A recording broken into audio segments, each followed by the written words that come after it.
Welcome, everyone, to episode 437 of Just Joshing. I'm your host, Joshua Penteloresco. I write stuff and podcasts, too, and today, Seese Jr. is my guest. He is a musician, and he's a creative trying to help other creatives get to their careers. We had a little bit of conversation about what he's doing, how he's doing it. It's an interesting conversation, and I'm even going to have a little bit of his music showing up a little bit before it's all said and done tonight.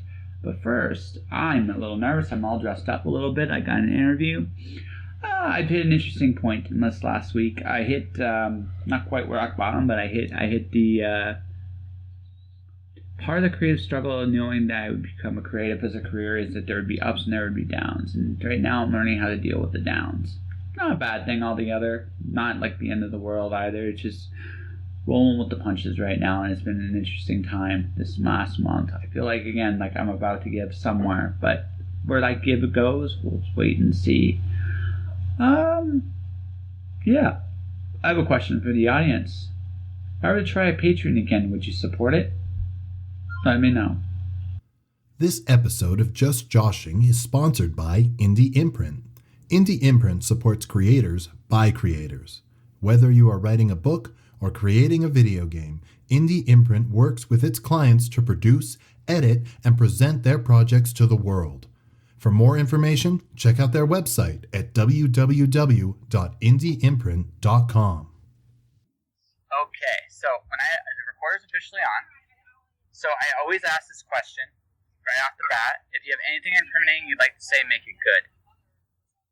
Anything incriminating, make it good. Well, you're on the air, right? So we got to make this entertaining in some form or fashion. So if you got a good story, make a really good story. Or if you're a creative type, make something up. It doesn't matter. I mean, who listens to this podcast? I mean, everybody, but still, I mean, no, it's between you and me, right? I love that. I mean, it's basically, every movie and TV show ever. It's the truth is boring. You got to make it up. Actually, I disagree. I disagree with you. The truth is actually the most interesting thing, but no one believes it. That's the thing about the truth. It's a weird thing about. I can sound to make something up that's plausible, and people will buy it. But sometimes the truth is just so fantastic that you'll come across it, and you're like, I'm actually going through this, and I don't believe this. And that's when you know it's absolutely true. And that's true. Yeah. So that's when the truth's sexy. Although sometimes it's like when it talks about us, like, what do you do all day? I play on a computer. Like, really, that's what I do. And it's like, that's boring. It's like, yeah, it's life. Right?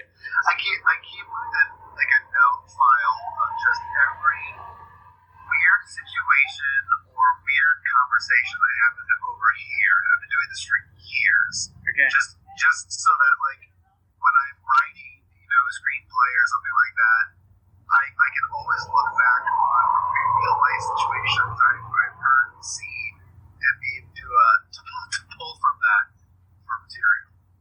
Oh yeah, no, like the people I've met over the years are some of my favorite influences of all. Like my first novel came out May this year, and some of those conversations are actually based on real people I met. And I'm like, I can't make you up. I just can't. I never would have imagined you in a million years. You're wonderful. Please don't sue me. But anyway, That's great. yeah. Sorry, go on. What's the premise of the novel? The premise of the novel is about a cowardly character that finds himself follows a girl at gunblade into the cloud, which is now a digital artifact from our time. This is in the future. He gets a file that everybody from zombie mobsters to unicorns and rainbows wants. Nice. Yes. And his only salvation is the girl at the gunblade, who may or may not like him very much. And it's, I did an interview with so for marketing purposes, I did an interview with the zombie mobster. He only says one word, brains. He's like my dude, So it was a lot of fun. It was a lot of fun to actually. It was a fun novel to write. I learned an awful lot about the craft of writing doing it. So,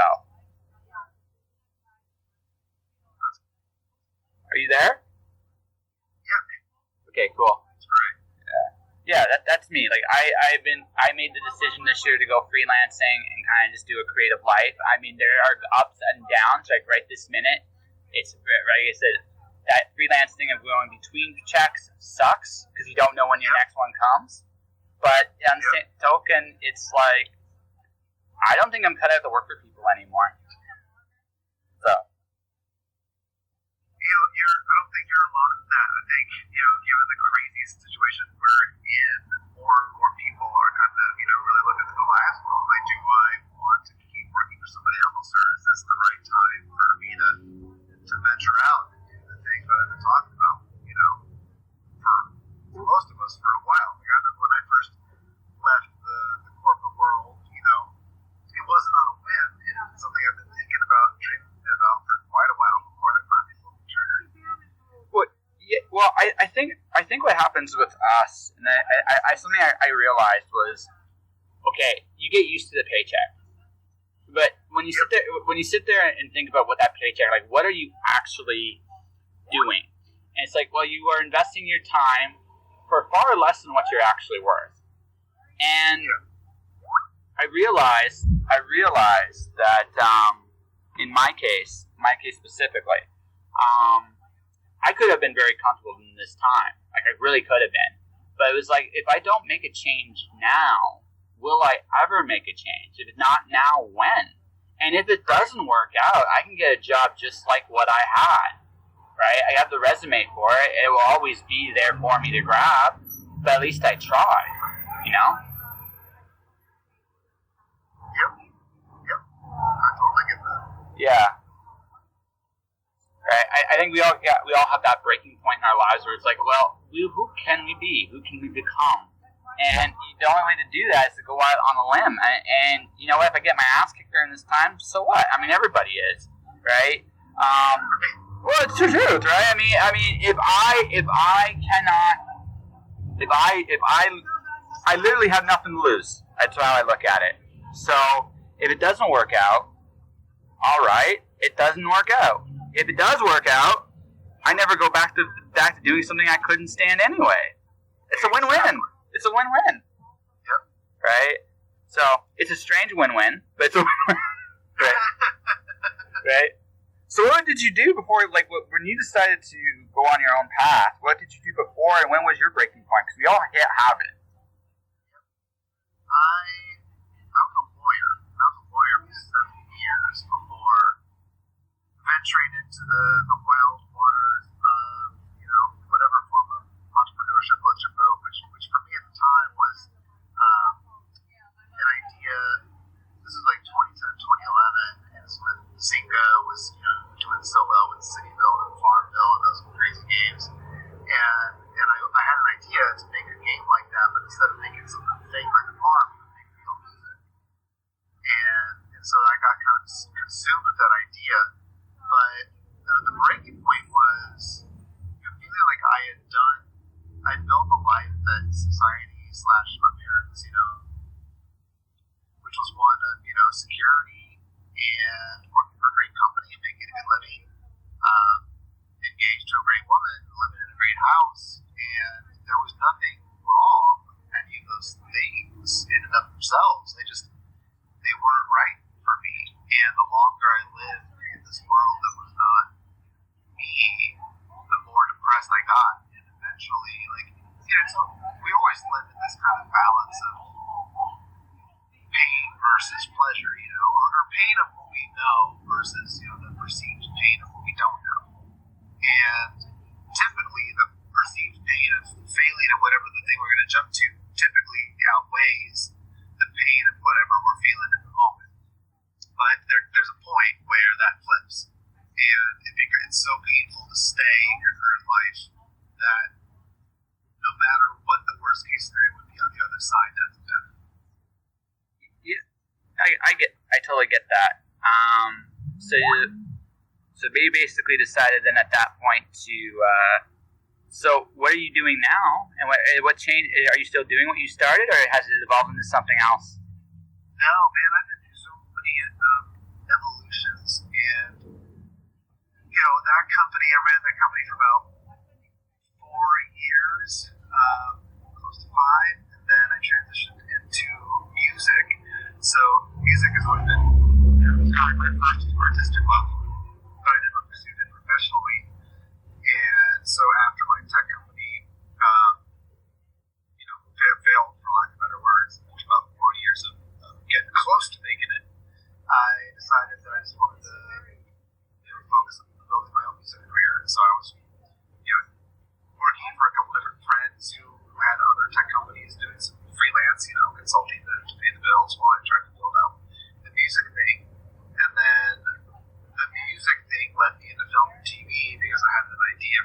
show based around the life of a singer-songwriter, which is still a project that is, on the back burner right now, but something that I'm, continue to work on. And then I started falling in love with screenwriting and directing and making short films. And yeah, it's like one thing just leads to the next, and you never fully know where it's going to go. Eventually the path kind of forks, and you're like, oh, that looks interesting over there. Where does that go? And before you know it, you're deeper in the forest, exploring new things, getting new experiences, and you left this crazy wake behind you. No, it makes sense, man.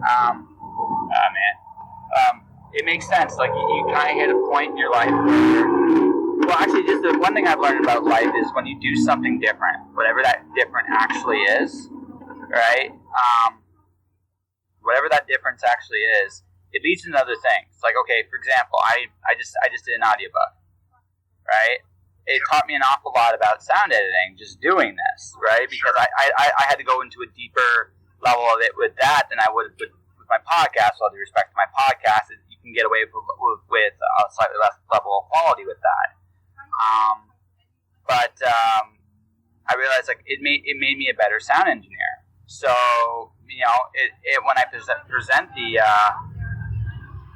when I present the book to my client, it'll open like regardless whether I do another audiobook or not. I think I will, but I don't know.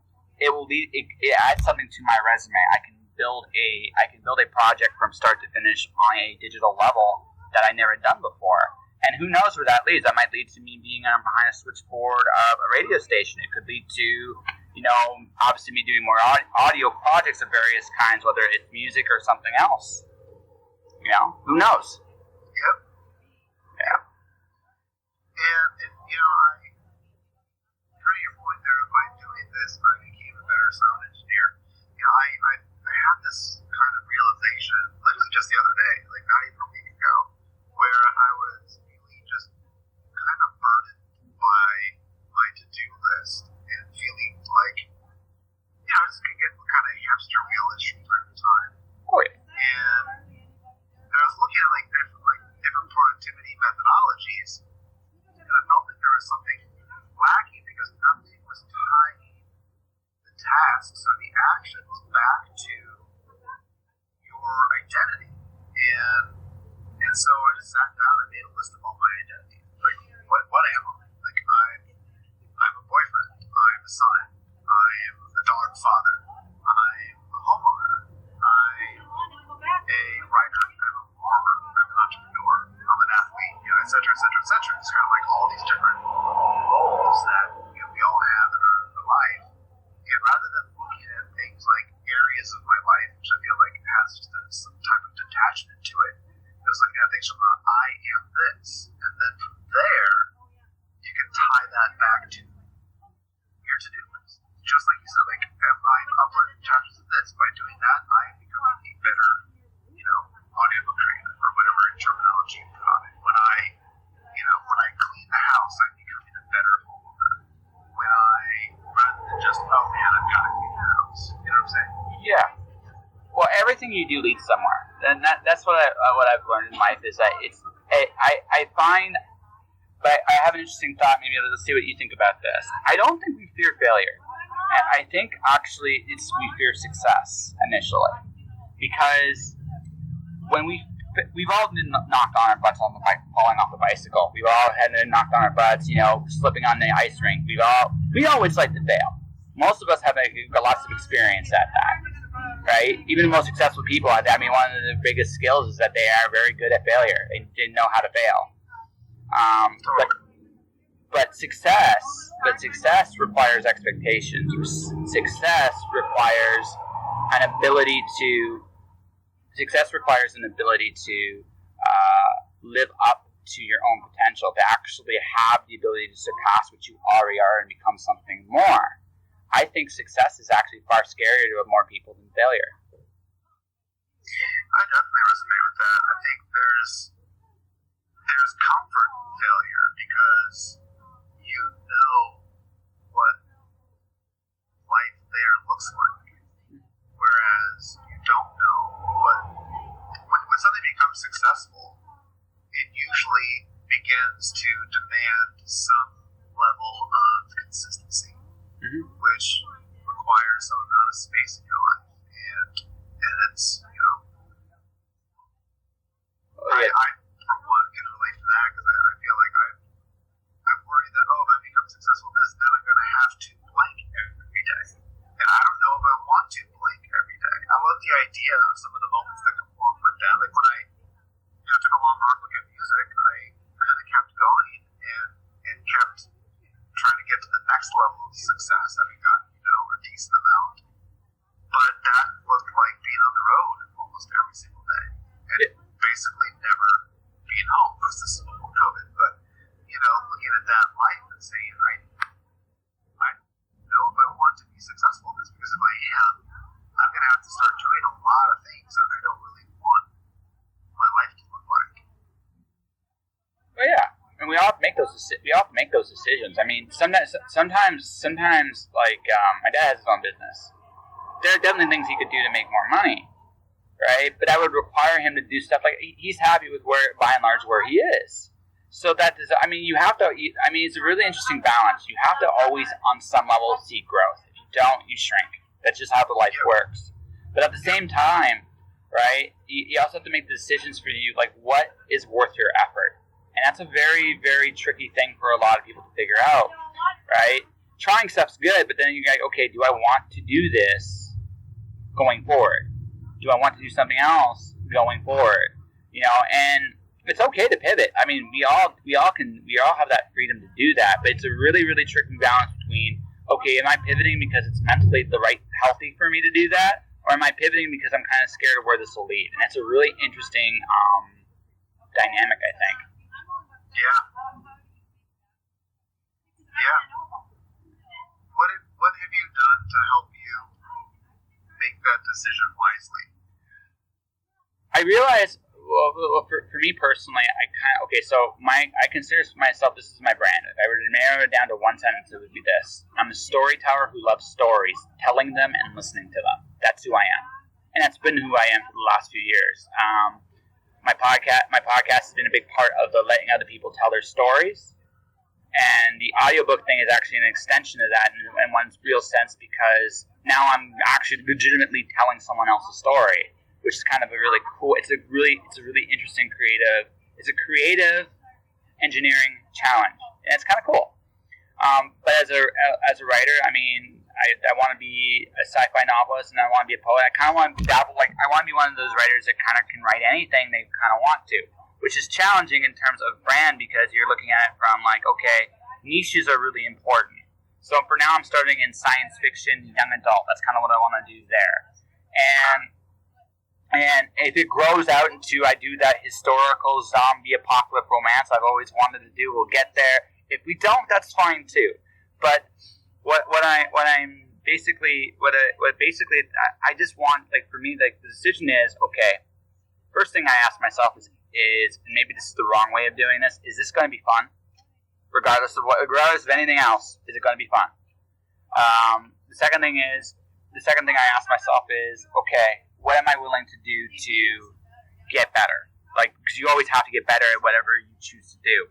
It's am I willing to put the time and effort and discipline day in and out to deliver in this? And third, and the last thing I figure out is what won't I do? And I think for a creative, the big one with that one is ironically money, right?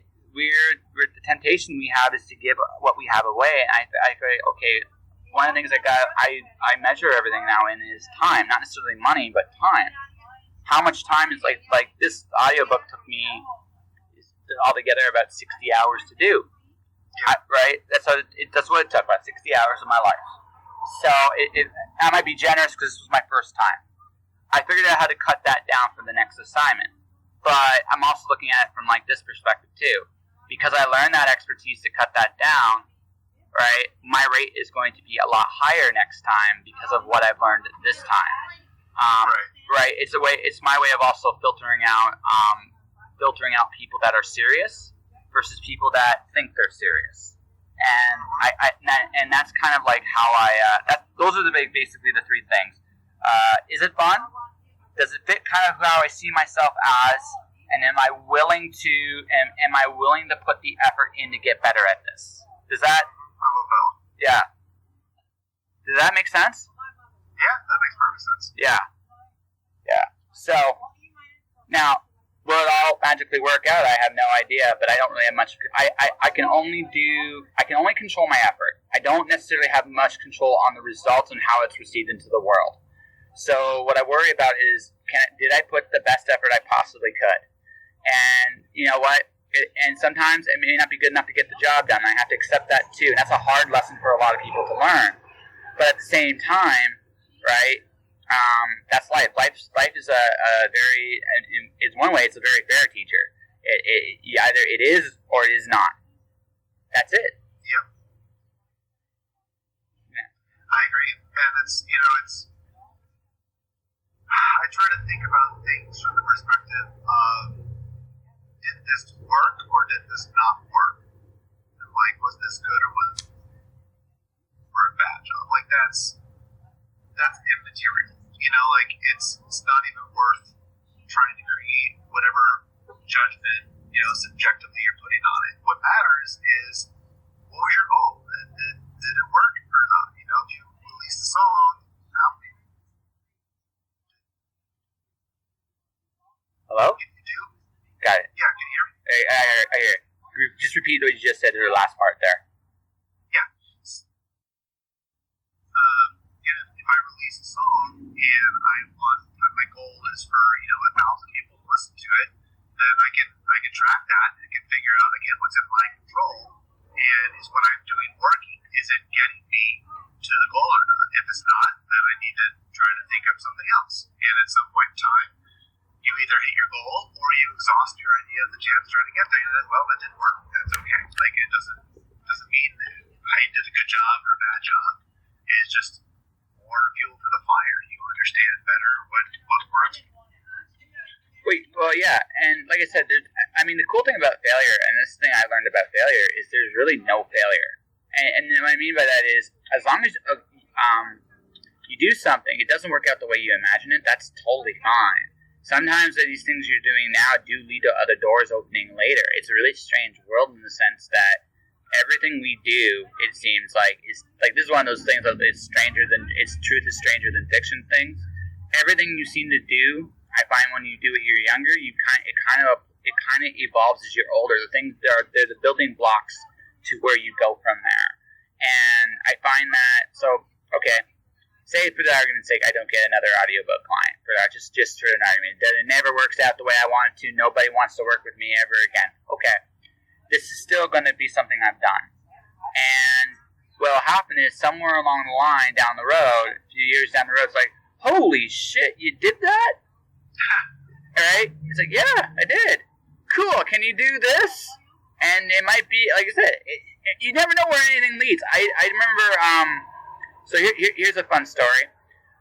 The Watcher, which was my first traditionally published book, was accidentally published completely the whole way. I accidentally wrote it. I accidentally got it published. Would you like to hear this story? I would love to hear this. Okay, so I came back from Arizona after getting my ass kicked way back about 10 years ago. I was like, okay, I'm going to do this right this time. I'm not going to screw up. I'm not going to rely on anybody's permission to get anywhere. I'm just going to do my thing. I'm going to let it go and see what happens. So I had this wonderful idea to do another poetry collection. And so I wanted to do a longer poem. So I started writing this story about a boy in a tower looking to the distant horizon. And these dragons were working his family in this compound. He was always dreaming of what would happen what was beyond the tower. And I was like, okay, I really like this. And I asked myself the question, what happens next?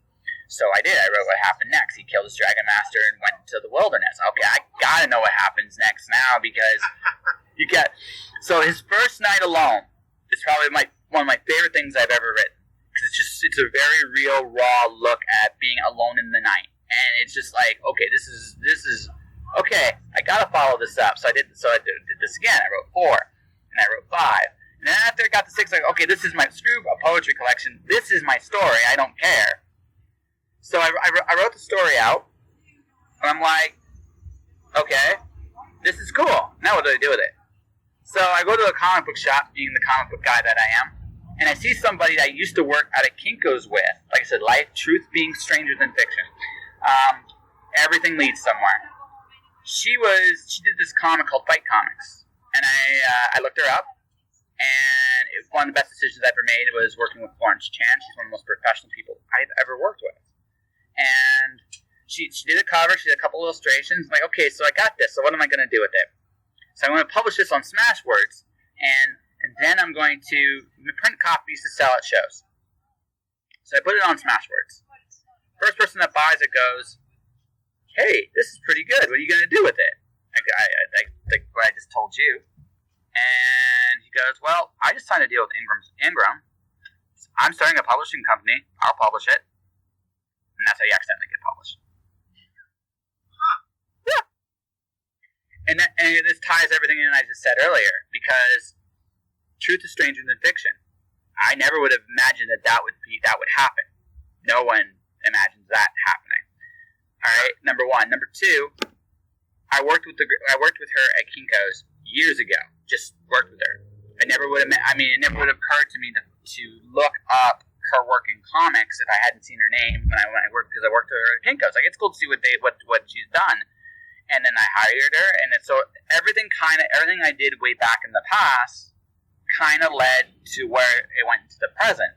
I did 3 books with Mirror World Publishing out of that series. I'm proud with it. But now I'm kind of want to see when I can do it on my own, because I'm looking at this strictly on a business level, and maybe you'll recognize this too.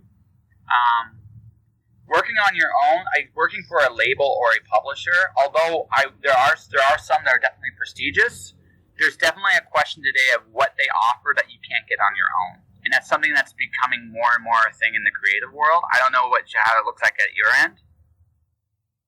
Yep. I mean, it's obviously in music, the music distribution's been completely democratized. So, all you have to do is go to any or distro, put your music out in the bill. Spotify and iTunes and Apple Music and anywhere you want it to be. And then the question becomes, just as it was for the labels, in the former years, is it's a marketing. Yes. I always like to say, if you build it, nobody comes. Yep. Like you have to go start telling people about it and think about why they should care that it exists and what it's going to do for their life, and what story, or what is your story, and how is that going to resonate with people. And film and TV, that's starting to come about now. Like you can self-distribute on Amazon. There are, I've got a friend who put it up there on Tubi, and now he just released his own DVD of a movie that he made. And I think that's what you're going to keep seeing in the creative world, is just the democratization of distribution. And with that, then comes obviously the challenge of marketing. But, it's an exciting time for that too, because there's more ways. It's not like there used to be. The only way you could market was on television or, in a magazine or a newspaper. And now there's so many ways you can reach people. So, well, I just have to get creative about that. Yeah, actually, like I said, and that's where I think niche comes into it, because what you try to do is you try to find a section of an audience that you resonate with and go with it, because those are the people that are going to support you. Otherwise, I think the one thing I think a lot of creative, and again, I've just been learning this myself, is the art of selling is actually the art of telling a story, right? But the story you're telling, the story, you in one sense you have it easier to me in this one sense. People can hear your stuff and get a sense of the experience you're offering them, right? Me, I'm reading, I'm asking. I have to look at it from the point of view of I have to convince people to come and read, right? Yeah. Right. You have the benefit of people can listen to a sample and get a sense of, okay, this is the thing this I'm into, or I'm not into this, and now you still gotta do the same challenge of people knowing you're out there. That's a huge thing, but I have to do that, but I also have to tell a story to get them to actually read the story I want to tell. Does that make sense? Yeah, that totally makes sense. I always like to think about it as far as like how it's different for every article. Like how long do you have to get somebody's attention? You know, like because if you go into something like if you're, for example, if you're gonna somebody tells you, oh, you need to check out this new TV show. You know, when you're in the mindset of I'm about to check out a new TV show, you are almost immediately committing, you know, at least like you're going to give it a shot. No one's going to turn off a TV show. Most people aren't in like the first 2 minutes. No. Because you know that you can't get a feel for it. Yeah. But it's like a 20-minute commitment if you're trying to get somebody to make. Whereas, you know, take videos on Facebook. If you're on Facebook, scrolling through videos, you've got exactly 1 second to get somebody's attention. And then they're going to check themselves in about 5 seconds to see if they still want to keep watching. You know, like it's an entirely different viewing mentality. And music is similar because you're right in that it's easier to get somebody to listen, but if they don't like it after the first, you know, they may give it to the chorus, you know, which may take 45 seconds to a minute to get to, and then if they don't like that, probably skip it to another song. Well, I've seen some brutal stuff with music. I had this one buddy. He would listen to the first 10 seconds. That's it. And I was like, you can't get a song in 10 seconds. How do you do that? Right? And like that was him. It's like, yeah, it's got to catch me like now, or I'm just gonna move on. And I mean, part of that is also there's a glut of content. Like it's an insatiable demand, yes, but there's also just so much of it out there, so people can just be again picky. They don't even have to be picky. It's like, you know what, crap. Okay, this had a whistle in it. Let's see where we go from here. Crap. It's I mean, in that sense, yeah, it is harder for you guys because it's just like once they're in, like once I get them to start reading, right? I mean, they might get turned off. I basically have 2 pages to hook them. You which is at least, you know, say 3 minutes. You got 10 seconds. Yeesh. Yep. So what do you do? Yep. Like. Yep. Exactly. So what do you do? Like like what's your approach to that? Well, I mean, yeah, it's a balance, right? Because in the realm of music, you know, I feel like it's all about kind of the groove and the instrumentation up first. You know, what your opening line is, and you want that to be as strong as possible while maintaining the artistic integrity of what you're trying to make. And then when I think about some of the videos, you know, short films or something like that, it's all about what's that opening image? What are people seeing first? How is that setting the tone? How are cuts are you getting to tell them, you know, every story opens up with status quo. Here's where I am, right? And that's got to be interesting to this your art form is competing for. And then it's got to be like people have to see themselves in it immediately. Interesting. So basically, I should ask this: like, so what kind of music do you do? So my music's kind of in the Americana, indie folk, alt country type realm. And it's not under my name; it's under my artist name. Is the Tin Man. Little Tin Man. The Tin Man. Yeah, the Tin Man. Wizard of Oz. Wizard of Oz. I had my heart ripped out for me. I was on the quest for it. It's cool. That's cool. So how many albums have you done, or how many songs have you done? 6 songs. So I did like a 5-song EP, and then I released a single.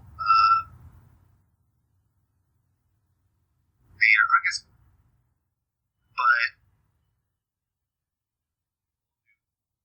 record written, but I've released some YouTube videos of the newer songs. But since I kind of shifted my focus to film and TV, it's been really hard to maintain momentum on the music side. So it's kind of good to be on the back burner. But except for I tend to write the music for my short films, which is a fun way for me to kind of keep the music thing going.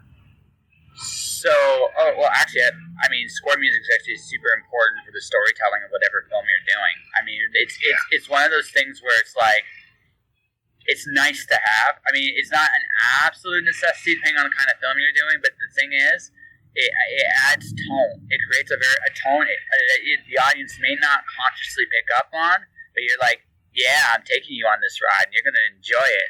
And that's where we're going. It's fun, but I mean, music.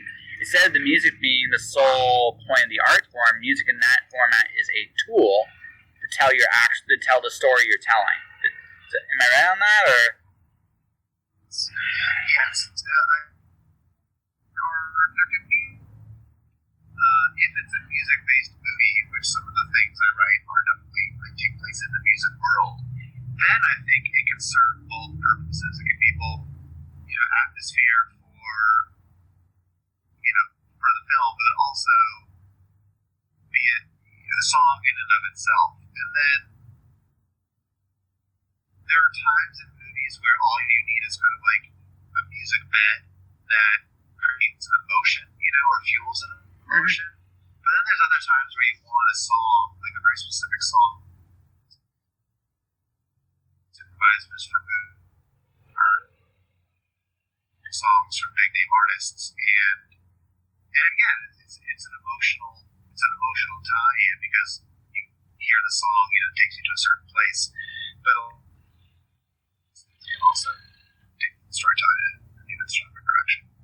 Yeah, actually, I think probably my favorite example, ironically enough, is the old Disney animated movies. They had a really good balance of. They had such a really good balance with that because they would get some really incredible ballads inside that really captured the feeling of the story you're telling. I think my favorite stuff is still probably Aladdin. But I mean, right? Aladdin was an amazing example of you got the tone with the scores and the underbellies, and you got a good sense of who Aladdin was with the music in there. Beauty and the Beast was really good for that too, right? I find when you get to Tarzan and Pocahontas, although Tarzan is still a very good one, Phil Collins is awesome. There's no ifs, ands, or buts about that, right? I feel like if you turn in terms of the apex of where the ballad met the score and the score met the story, you're probably looking at either Aladdin, The Lion King, or Beauty and the Beast as just iconic music that really, really, really helped shape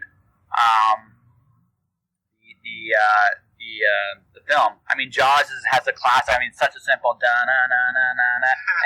And Star Wars. I mean, yeah, Star Wars definitely has its own language with its music too. But I think honestly, those Disney movies were probably, for my money, the best mixture of ballad and score. Maybe I'm wrong, but I don't think so. No, I would agree with you on that. It was anytime a song can be introduced in a movie, and then you're listening to the song separate from the movie. Like that to me is like that's the ultimate magic. Yeah, I mean, Whole New World is fantastic in Aladdin, but it's still great even on its own. You'll Be in My Heart for Phil Collins, that is probably the best one. It's probably the best combination of in the Tarzan one. Tale as Old as Time. Yeah, that actually works even on its own. Like that one's that's amazing that works so well on its own. But it does, and that's a kudos. That's a big kudos to the creative team at Disney at that time, because they really had that nailed down. I actually kind of miss those old style movies. I wish they did those more. I understand why they don't, but man, that balance was perfect. Yeah, I agree. Yeah, I agree. They got away from that for a long time. I feel like with things like Frozen, they started to bring it back, but it's hard to compete with those glory years. I mean, there's so many phenomenal examples. The most, I'll wax powerful with you. Did you ever see Greatest Showman? Yes. That is amazing. That soundtrack's incredible. It's like, wow. I mean the actors, I mean all of them really put their hearts into that, but again, almost every song in there, almost every one of them works. There's like two that don't, but I mean, a soundtrack with like 12 songs, there's two that I'm like, you work better in the movie just being in the movie, but and it's not actually an insult. They serve their roles very, very well, right? But when we look at the greatest show, This Is Me, Rewrite the Star. Like, there's some really, those songs are like, wow, this is like.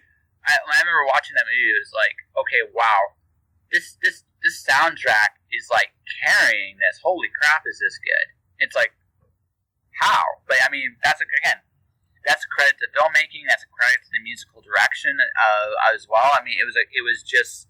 Those are one of those marriages made in heaven. And again, it's maybe I'm getting old. I don't know. Maybe that's what this is. But I appreciate when all the art forms can merge and create something like truly wonderful when you do that.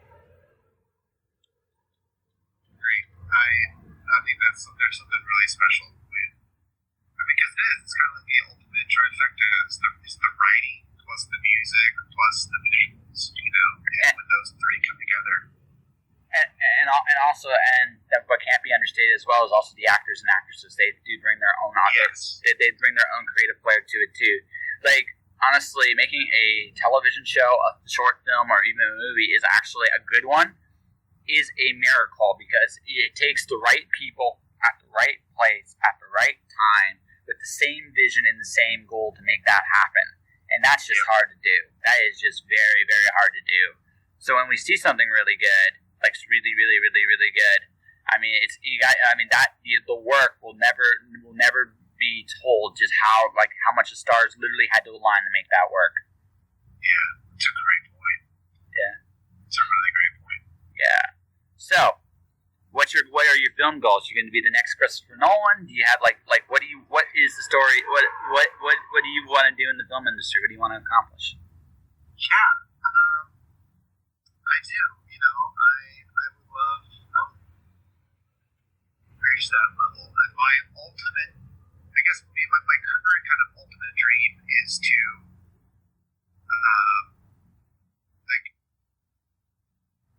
get to write and direct a movie that has that kind of musical element to it. Like, I think the closest thing recently that I feel like what I want to kind of do is like A Star Is Born. Okay. Where it's steeped in music. You get the song that people are playing ad nauseum afterwards, and I get to direct it. And what I loved the most about that company I created was just being constantly surrounded day and day with amazing creators who, just like you said, brought their own particular vision to what we were building. And filmmaking is, like we just talked about, the ultimate kind of commemorization of that. And I want to be responsible for bringing people together to pull that off. And that's what I love every aspect of filmmaking. And in my short films, I have forced myself to do every aspect of the film rather than just outsourcing it. So that I know I'm going to have to outsource it, but I wanted to do it and learn it myself first, so that I understood it and what it takes to do it well, so that I had that much more appreciation for the people who do those roles when I get to start something bigger. All right. So before we wrap this up, I have a couple of final little questions. So what's your least favorite part of film? Like the least favorite part of the building of the sets, or because as a director, you are one part creative genius, one part warehouse worker. That's what you are. You're in the film industry, and you're building. Basically, your job. You build a set, you shoot, you take the set down, rebuild another set, you shoot. That's what I mean. I know I'm breaking the magic bubble here a little bit, ladies and gentlemen, but that is essentially any kind of film work. Take a set, you build it, you put people in, you shoot that scene. You shoot that scene, maybe different scenes in that same place for the same day if we get the maximum amount of time. Then you take the scene down, go to the next place, do next scene. That's why films are almost never ever done in order, folks. Exactly. You're right. Yeah. I would say my least favorite part is the budgeting / financial aspect of it. Yeah. Yes. That makes Necessarily, but I just feel I collapse, and I need the most help in that. And then also, somebody who is pulling together all the different resources that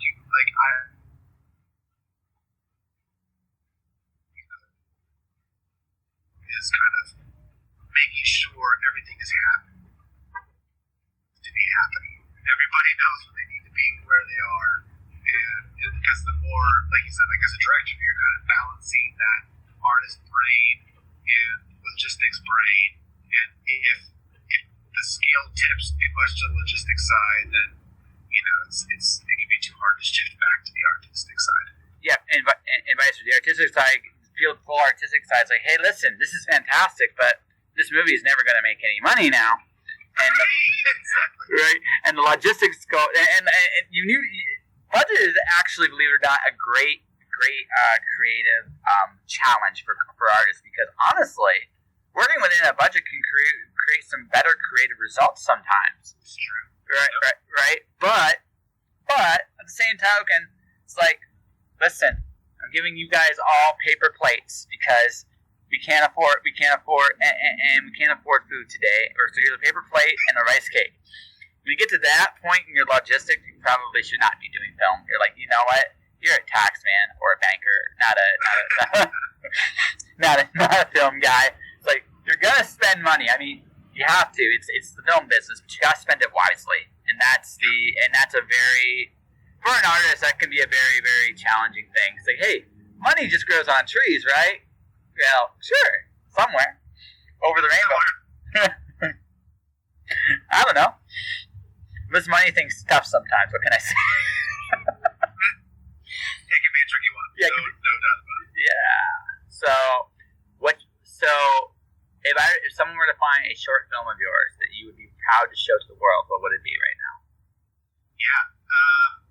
So it's called Insta Life, and it's about a little over 7 minutes. It's on my website, thisisthethinman.com, and it's like 4 different vignettes of people who are connected via social media, and it's kind of peering back the curtain to see what the real life looks like before they post the picture that is not necessarily fiction of the situation they were just in. Pretty cool. Yeah. When did you do that? Like, did you just do it recently, or did you do it last? I finished it up last year, and then started it on the film festival circuit last fall, and so it's been in got into a couple festivals that have been postponed. COVID stuff. Yes. It'll finish its course spring of next year, but I've got currently in the I've got mine to do according to the budget that's been lapsing the last couple of weeks because I don't want to do it. So I gotta force myself to dig into that so I can get it funded and hopefully shot once we're able to do a bit more production stuff. Sounds good, man. I think, Mr. Marshall, we have an interview. What do you think? I think so. Yeah. It's been a blast for me. Oh, I'm glad you had fun. So why don't you promote, maybe that was your promotion, but if so, how can people find you? What's coming on the horizon? And let's assume this is going to come out in November. So,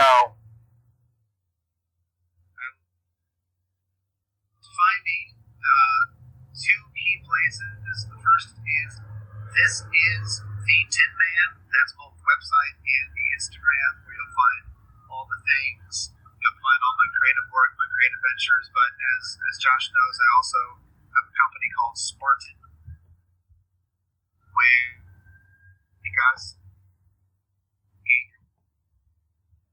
world and see your dream, living doing what you love. It's a place for you, and there's a quiz to help you figure out where you might be falling down. Right now, there's one great course to help you get the right mindset. There's going to be so much more material on its way, so go to Spartan Artist and see what's going to help you the most. All right. Actually, can you redo that last part just to be on the safe side? You kind of clipped out a little bit on the last part there. Just the last part, and we're good. Yeah, sure. And then I'm also, and if you're a creative like me and Josh, who are trying to make it on your own, trying to find your way, reach your dreams, SpartanArtists.com is the place for you. We've got quizzes, courses, anything that's going to help you get a better handle on what's holding you back and give you the tools you need to overcome it and get the success that you want for yourself. All right. Give me a second here. Let me help you tell your story the way you want it told. If you're in the genres of science fiction, fantasy, thriller, historical, or young adult, I have services that can definitely help you. I can produce, narrate, and master said audiobook so it's ready for Amazon and any other software you need. For more information, see my website at jpenteloresco.wordpress.com/audiobook services. You worked hard to create that story, and I'll work just as hard to make sure it's told in the right way. And that was my conversation with Marshall Seese Jr., ladies and gentlemen. I'm reminded in this time, a good piece of advice a good friend of mine gave me was chase happiness. It's probably the best piece of advice you'll ever get in this life. Be kind to yourselves, guys. And I think that's the most important thing. Marshall's pursuing what he loves, and there's information for all that at the end of the episodes and series, and I want to kind of just put that information out there. Next week I'll be promoting Bookbrush and doing a Bookbrush demonstration sometime next week. And I got an interview to go to, so I got to wrap this up real quick here.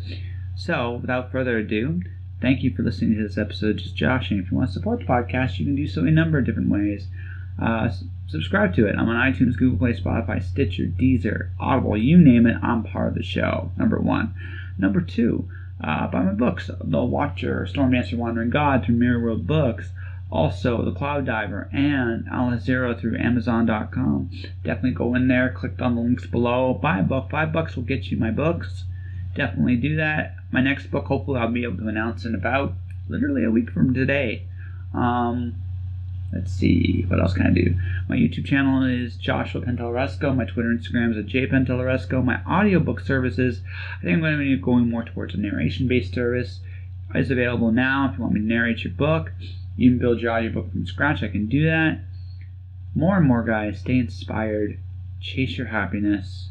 Keep surfing the chaos and stay shining. Because now more than ever, it matters. Alright, guys. See you next episode. Josh.